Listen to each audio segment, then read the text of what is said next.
کمال کیسے حاصل کریں؟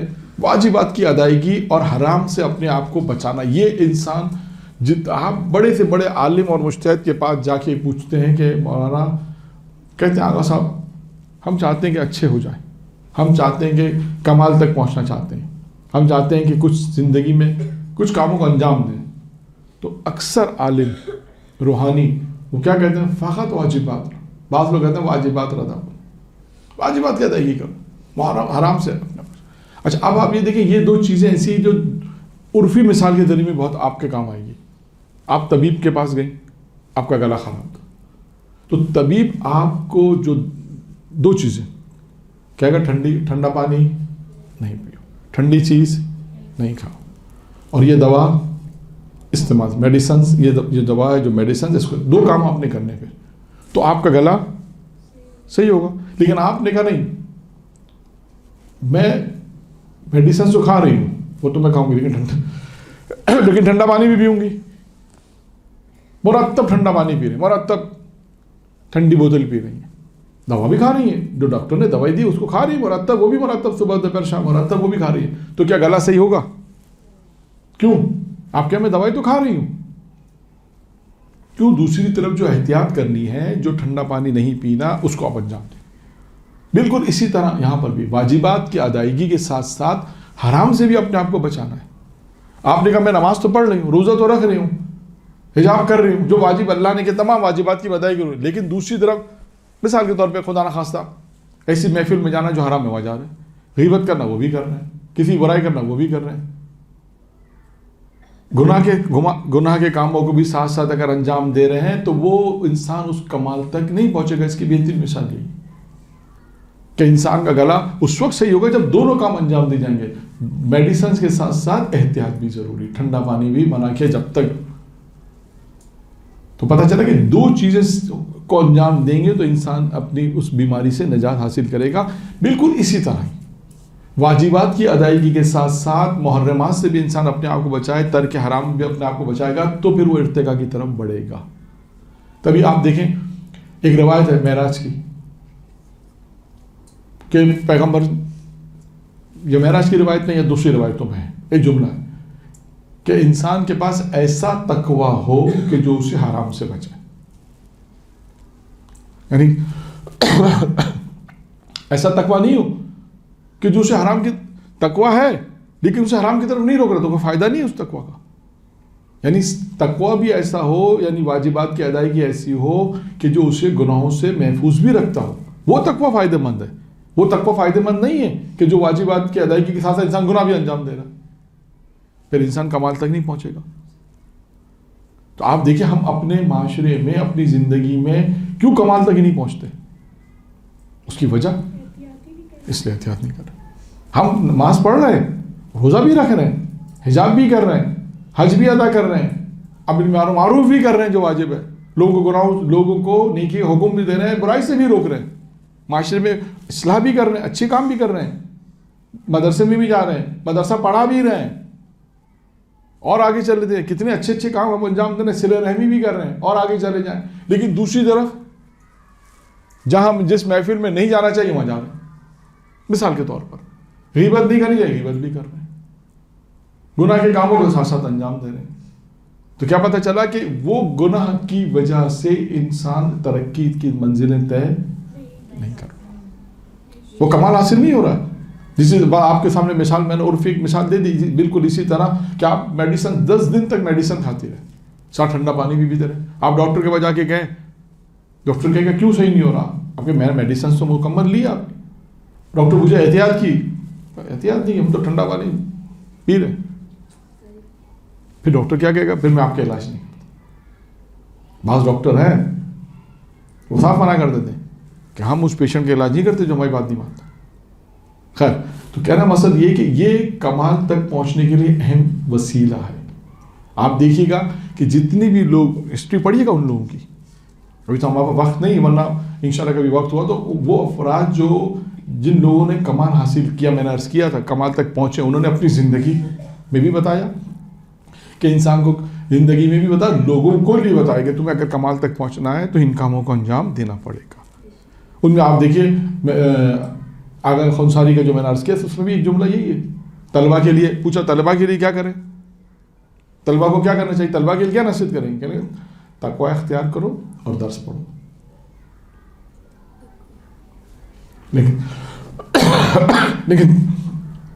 لیکن تقوی بھی کیسا ہوگا, جو گناہوں سے بچائے گا. تقوی ایسا نہیں ہوگا جو گناہوں سے نہیں بچائے گا, تقوی ایسا ہو جو گناہوں سے بچائے. اب آئیے نمبر 2, اسی کے ساتھ انہی چیزوں کو بیان کرتے ہیں. مستحبات کو انجام دینا ہے اور مکروہات سے اپنے آپ کو بچانا. دیکھیں مستحبات کے اپوزٹ کیا ہے, مکروہات.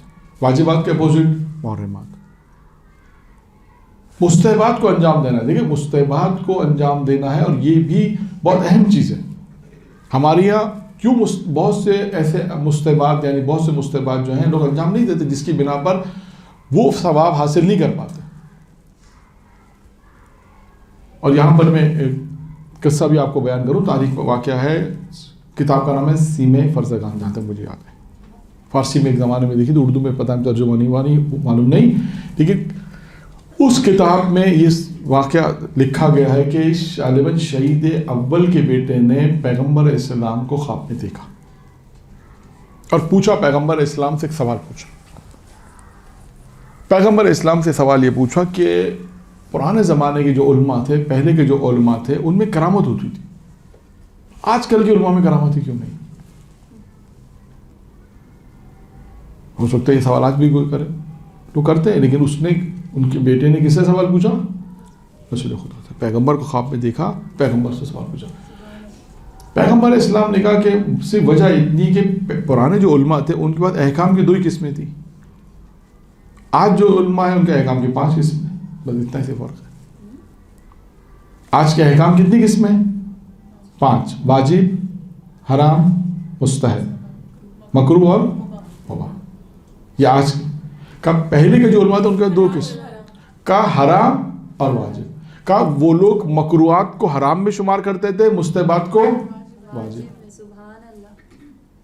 اور مباح تو کام وہ ہے جو اگر اللہ کے لیے کیا جائے تو وہ مستحب ہو جاتا ہے, جو کام اللہ کے لیے کیا جائے وہ مستحب ہو جاتا ہے.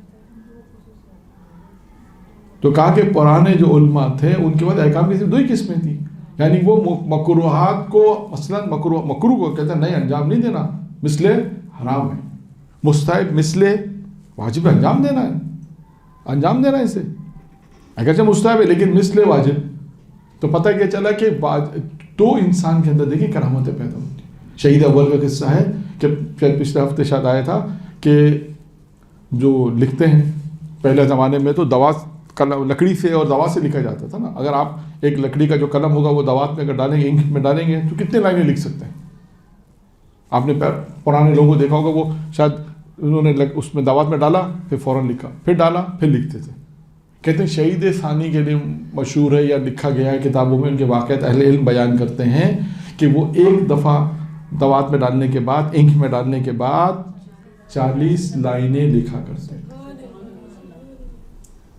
یہ کرامت ہے جی, بالکل یہ کرامت. ہاں اچھا, یہ کمال بھی ہے, کمال ہے نہیں ہے تو کیسے پہنچے؟ وہی پیغمبر نے ایک فارمولہ بیان کر دیا کہ مستحبات مثل واجبات. آج ہمارے یہاں کوئی کام ایسا ہے کہ بھئی بہت سے کام کا یہ انجام دو, مستحب میں سے چھوڑ دو, کیا فرق پڑتا ہے؟ مستحب تو ہے, واجب تو نہیں ہے نا, چھوڑ دیا. کوئی ایسے کام انجام دینا ہے کا مکروہ ہے, کا مکروہ ہے نا, حرام تو نہیں ہے نا. چھوڑنے میں کیا, انجام دینے کا ثواب ہی کم ملے گا, انجام دے دیتے ہیں, کیا فرق پڑتا ہے, ثواب ہی کم ملے گا, اس کو چھوڑ دیا. تو یہ وجوہات بنتی ہیں کہ, اور ایک آیت اللہ کا بھی واقعہ ہے کہ جس میں جب وہ دنیا سے جا رہے تھے, وہی اسی کے ذمے کہ جب وہ دنیا سے جا رہے تھے تو ان سے پوچھا کسی نے, ان سے کسی نے پوچھا کہ آپ نے زندگی میں کبھی کوئی مباح کام کیا ہے, مکروہ کام کیا ہے؟ مکروہ کام. تو مکروہ تو چھوڑو, میں نے مباح بھی نہیں کیا. تو انہوں نے کہا آپ نے مباح نہیں کیا, مباح تو کھانا پینا اٹھنا بیٹھنا سب کام تو مباح ہے, یہ تو اپنی ساری زندگی کے. کہاں کی زندگی, لیکن اللہ کے لیے کی. جب اللہ کے لیے کیے ہے تو وہ مستحب بن جاتا ہے, تو وہ مباح ہی نہیں رہا. تو یہ پیغام ہے کہ ہم اپنی پوری زندگی کو اللہ کے لیے اس طرح وقف کریں, جو کام بھی کریں اللہ کے لیے کریں, تو وہ بات جو ہے وہ مستحب میں تبدیل ہو جائے گا, آپ کو ثواب بھی ملے گا. پھر اس کے بعد آتے ہیں اچھا اب جو مستحبات کی فہرست آتی ہے اس میں مستحبات میں جو چیزیں آتی ہیں اس میں ہے کہ نماز اول وقت، نماز تو پڑھنی ہے اول وقت. پچھلے ہفتے واقعہ آ گیا تھا. تین چیزیں جو تھیں ایک شخص کو چاہیے تھیں. تین چیزوں کی کلید ایک ہی چیز تھی. کہا کہ شادی نہیں ہو رہی تھی، میں چاہتا ہوں جلدی شادی ہو جائے. میں بہت مختصر بیان کیا اور پچھلے ہفتے بیان کیا تھا. پھر اس کے بعد کیا کہا؟ ایک اچھا کاروبار اور حج. تو آیت اللہ حسن ناخودی جو مشہد میں تھے انہوں نے ان تین کہتے ہیں مشکل چیزوں کی کلید یعنی تین تالوں کی چابی ایک ہی چابی تھا، ایک ہی چابی چیز تھی. کیا کہا کہ نماز اول وقت میں پڑھو تمہاری تھماؤ. تو وہ شخص بیان کرتا ہے کہ میں نے بہت ہی کم وقت میں نماز اول وقت کو پڑھنا شروع کی اور تو کم وقت میں ان تین چیزوں کو حاصل کر لی. مستحبات میں جب انسان شروع کرے، مستحبات نماز ہے، پھر نماز اول وقت میں ہے. نماز اب البتہ آپ کے لیے ممکن نہیں ہے کہ نماز جماعت کے ساتھ ہو، مسجد میں ہو، لیکن یہ جو چیزیں ممکن ہیں تو اس میں اذان و اقامت، یہ تو آپ لوگ کے لیے کہ اذان میں اذان و اقامت، تاکیبات کا پڑھنا، یہ سب چیزیں ہیں تاکیبات کا پڑھنا. پھر آ جائیں قرآن، یہ بہت اہم چیز ہے. اپنی زندگی میں قرآن کو آپ پڑھنا روزانہ، آپ دیکھیں روزانہ پڑھنا کوئی ایک سورہ، کوئی ایک چھوٹا سورہ زندگی روز اپنی زندگی میں رکھ لیں کہ یہ سورہ پڑھے بغیر مجھے سونا، جو چھوٹا سورہ پڑھنا 30 آیتوں والا، 40 آیتوں والا. اگر سورہ یاسین ہے تو 83 آیتیں ہیں، بہترین ہے. کہا جاتا ہے کم از کم 50 آیتیں روزانہ کی پڑھی جائیں. اب دیکھیں قرآن کی بات آئی تو ایک مثال میں آپ کو دوں. قرآن کرتا کیا کام؟ یعنی اگر آپ تلاوت قرآن کریں تو ویسے بہت سے فوائد ہیں. انسان کے گھروں کو منور کرتا ہے. انسان کے روایت میں کہ قرآن انسان کے گھروں کو منور کرتا ہے، وہاں پہ شیطان پھر نہیں آتا. اور بھی بہت سے فوائد ہیں. ایک اور چیز قرآن کی فضیلت میں اور قرآن کے ایک کتاب میں ایک رائٹر نے بہت اچھی مثال دی. آپ کو میں دنیاوی طور پہ ایک مثال دوں. یہ اینک، میری اینک یا آپ کی اینک کیا کام کرتی ہے؟ اگر میں اینک اتار دوں تو مجھے دکھے گا ہی نہیں، دھندلا کیا دکھے گا ہی نہیں. یعنی اینک کا کام کیا ہے کہ اس دور کی چیز کو قریب کر دیتی، اس کو ویژن بڑھا دیتی. مائک کیا کام کر رہا ہے؟ آواز کو بڑھا رہا ہے. یعنی اگر مائک نہ ہو تو 50 خواتین سن سکیں گی، مائک ہوگا تو کیا ہوگا؟ 200 خواتین سن سکیں گی، باہر والی خواتین سن سکیں گی. مائک آپ نیچے لگا دیں، اسپیکر نیچے لگا دیں تو نیچے کے لوگ بھی سن سکیں گے، اوپر لگا دیں اوپر کے لوگ بھی. تو مائک نے کیا کام کیا؟ میری آواز کی جو پاور کہہ لیں، ورس کیا کہتے ہیں اسے، ویژن اس کو بڑھا دیا، ویژن کو بڑھا دیا، اسپیچ بڑھا دیا. سب سے آسان لفظ. یعنی جو 50 خواتین سن سکتی تھی 200 خواتین سن رہی ہیں، 400 خواتین سن رہی ہیں. اسی طرح یعنی یہ کام کس نے کیا؟ مائک نے کیا. اسی طرح اینک جو میں اگر اتار دوں تو کچھ نظر نہیں آئے گا، پہن لوں تو اینک نے کیا کام کیا؟ جو دور کی چیز تھی اب مجھے صاف نظر آ رہی. تو آپ کہتے ہیں کہ قرآن کیا کام کرتا ہے؟ کہا قرآن انسان کے قلب کے ویژن کو بڑھا دیتا ہے. قرآن یہ کام کرتا ہے. روزانہ تلاوت قرآن کریں گے تو قلب کے اندر ایک استطاعت، آپ کی وسعت ہو جائے گی، جلدی انسان سمجھنے لگے گا. پہلے انسان کن ذہن تھا، جسے کہتے ہیں نا انسان کے ذہن کی صلاحیت کو بڑھا دے گا. اس کو آسان الفاظ میں یہ پڑھ لیں. بہت سے ایسے لوگ ہیں جو بہت جلدی نہیں سمجھتے. جیسے حافظے کے لیے بھی کیا جاتا کہ قرآن کی تلاوت کریں. حافظے کے لیے بھی کہ انسان تلاوت قرآن کرے تو حافظہ انسان کا. لیکن جیسے آپ لوگ خواتین مجلس پڑھتی ہیں تو اس میں ایک حافظہ بہت اہم چیز ہے. پڑھتے پڑھتے بھول جائیں گی تو کیا ہوگا؟ بھول جائیں گے، ایسا ہوتا ہے. تو کہنے کا مقصد ہے کہ قرآن روزانہ کوئی ایک چھوٹا سورہ، جیسے آج کیا چھوٹا سورہ لینا ہے 30 آیتیں 40 آیتوں والا، جو روز پھر اگر اچھا ہو جائے اور عادت ہو جائے، پھر بڑے بڑے مرجع مجتہد وہی ائمہ کی روایت سے یہی نتیجہ نکالتے ہیں.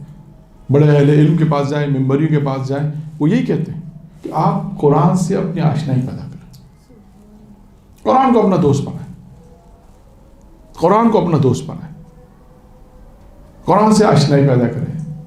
آپ دیکھیں جب انسان زیادہ قرآن پڑھنے لگے گا، عادت ہو جائے گی، تو وہ بہت سی چیزوں میں وہ قرآن کی مثالیں بھی دے گا کہ ہاں قرآن کے فلاں سورہ میں یہ ذکر آیا.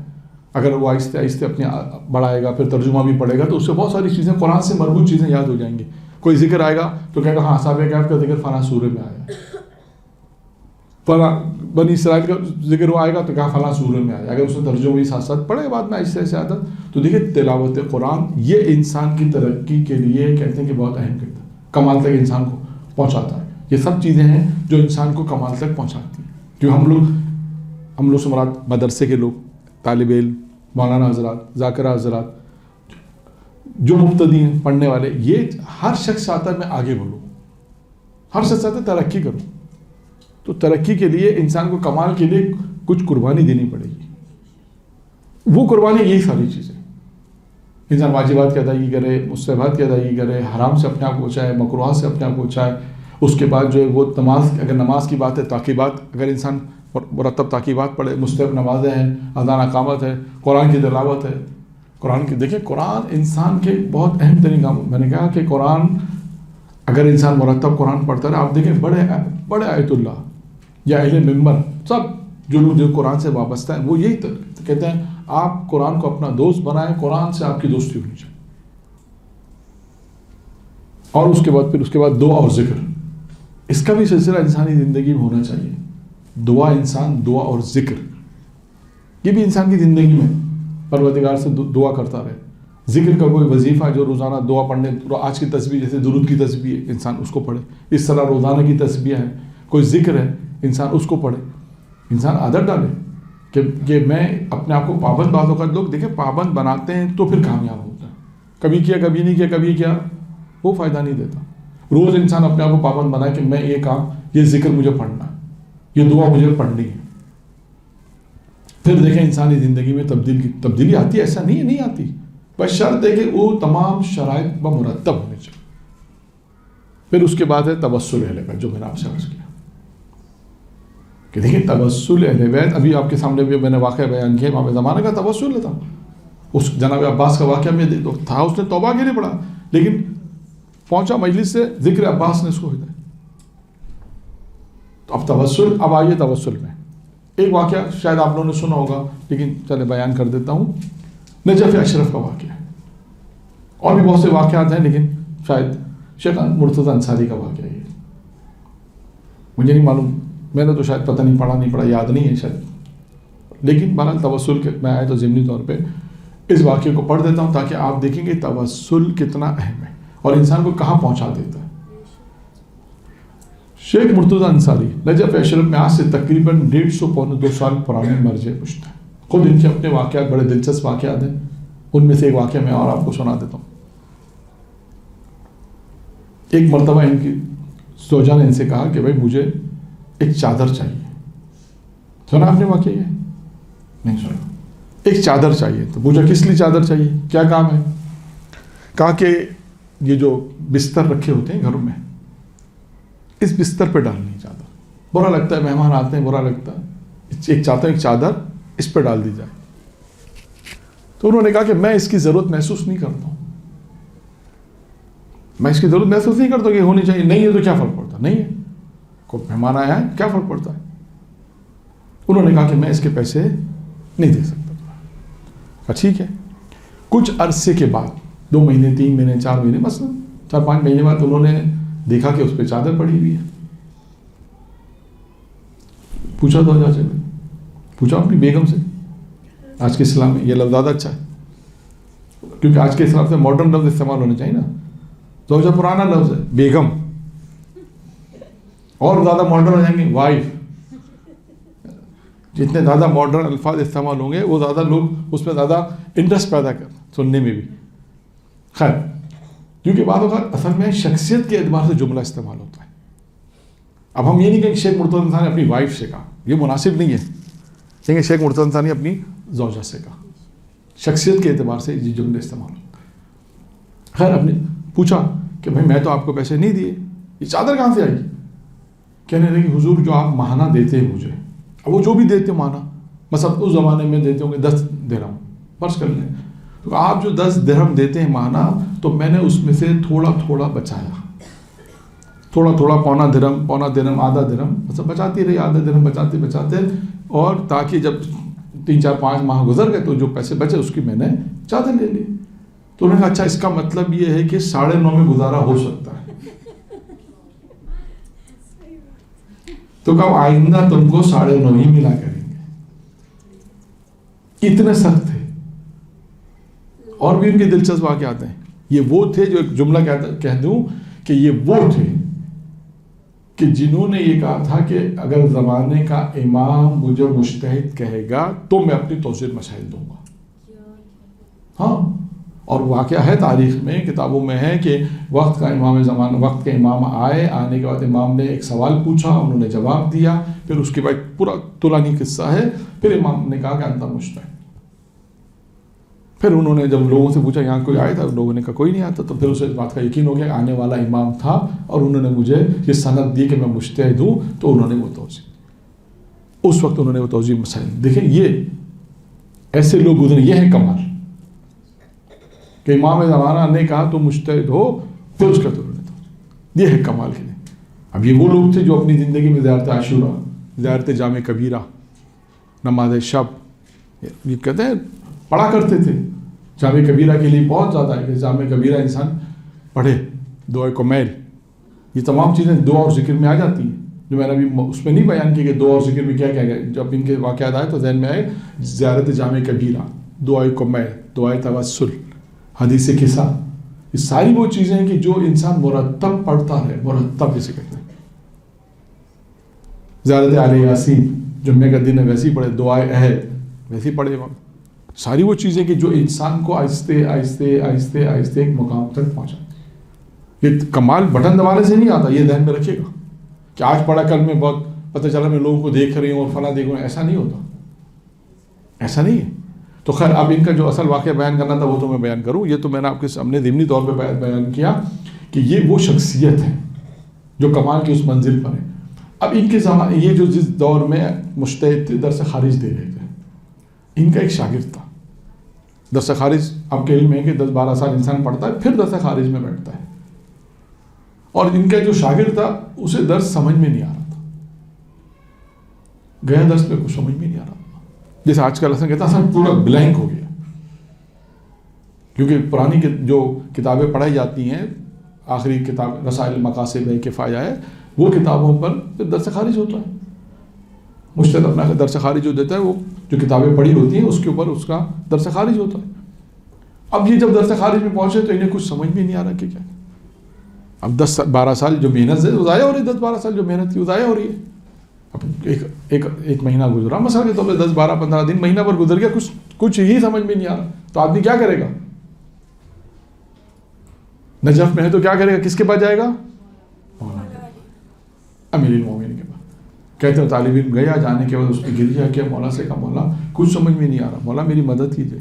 خوب گریہ کیا، خوب گریہ کیا. کہتے ہیں کہ خواب میں امیر المومنین آئے.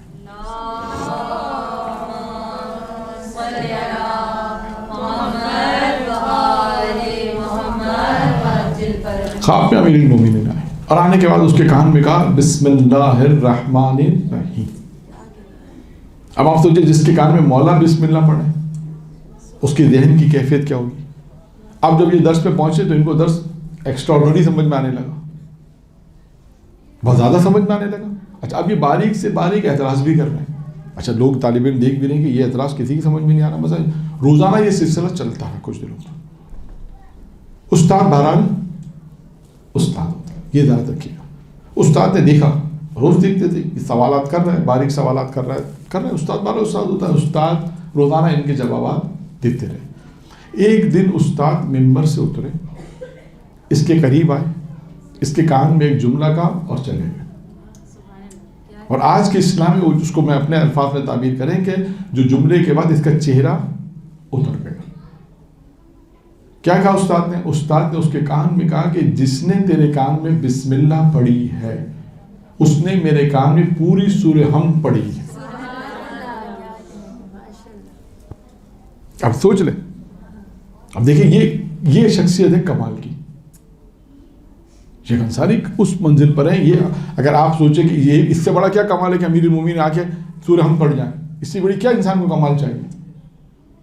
اب یہ شخصیتیں کیسے پہنچی؟ یہ ان کی اپنی زندگی جن میں یہ تمام چیزیں جو میں نے آپ کو بیان کی یہی ہیں. واجبات کی ادائیگی ہے، مستحبات کی ادائیگی ہے، پھر اس مستحبات میں بھی نمازیں، تعقیبات ہیں، دعا ہے، ذکر ہے، قرآن ہے. پھر ذکر دعا میں بھی کون کون سی دعائیں؟ زیارت جامع کبیرہ ہے، ہر شب جمعہ اگر کوشش کرے دعائے کمیل ہے، حدیث قصہ ہے، میں دوبارہ ریپیٹ کر رہا ہوں، مطلب وہ ساری چیزیں، یہ وہ سب چیزیں جو انسان اگر اپنی زندگی میں ان چیزوں کو لیا ہے تو پھر آہستہ آہستہ وہ ان کمال کی منزل پہنچے اور یہاں تک پہنچے گا. ایسا نہیں ہے یہ بھی عام انسان ہے، وہ معصوم نہیں ہے یہ بھی. اور ایسے ایک نہیں، کتنے ایسے واقعات ہیں جو امام زمانہ سے بھی مربوط ہیں، مولا کائنات سے بھی مربوط ہیں، بہت سے دیگر ائمہ سے بھی مربوط ہیں. تو خیر ایک چیز اور رہ گئی آخری، وہ ہے روزہ رکھنا. بس روزہ رکھنا. تو ہم نے آپ کے سامنے تقریباً پچھلے دنوں میں اور آج ان 2 دنوں میں جو ہے وہ اس چیز کو کمپلیٹ کیا. اس موضوع کو اگرچہ بہت ساری چیزیں اس میں اور بھی آ سکتی ہیں، لیکن لیکچر کی حد تک تقریباً جو لیکچر کا ہمارا ٹائم تھا اس کے اعتبار سے کہ مختصر ہم نے چیزیں اس میں بیان کی کہ اگر انسان کمال حاصل کرنا چاہتا ہے تو کس طرح کمال کو حاصل کرے گا. پہلے کمال کو سمجھے گا کہ کمال کیا ہے. آج کی مثال میں بھی آپ دیکھیں، خود 2 مثالیں آپ کو میں نے دے دی. خود شیخ انصاری کی مثال آپ لے لیں کہ خود شیخ انصاری ایک کمال کی منزل پہ پہنچے. یہ کمال ہے کہ امیر المومنین علیہ السلام جو ہیں وہ خود آئے، اللہ نے سورہ حمد پڑھی، یہ کمال ہے. تو یہ کمال پہ پہنچے تو کیسے پہنچے، یہ ایک سوال ہے. اور آپ کے سامنے ان چیزوں کو بیان کیا کہ انسان اگر ان چیزوں کو انجام دے تو کمال کی منزل پہ پہنچ سکتا ہے. درود پڑھے محمد و آل محمد.